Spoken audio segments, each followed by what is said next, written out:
مريح للبارسا. الشوط الثاني فياريال يقلص الفارق مبكرا، دقيقة 49 بيب جاي يسجل فياريال بعد تمريرة من مورينيو. الأمل يعود شوية، لكن البارسا ما بترحم.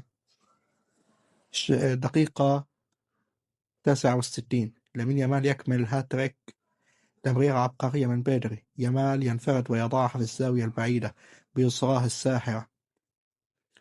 أول هاتريك في مسيرته. الفتى عمره 18 سنة ويمزق الدوري الإسباني.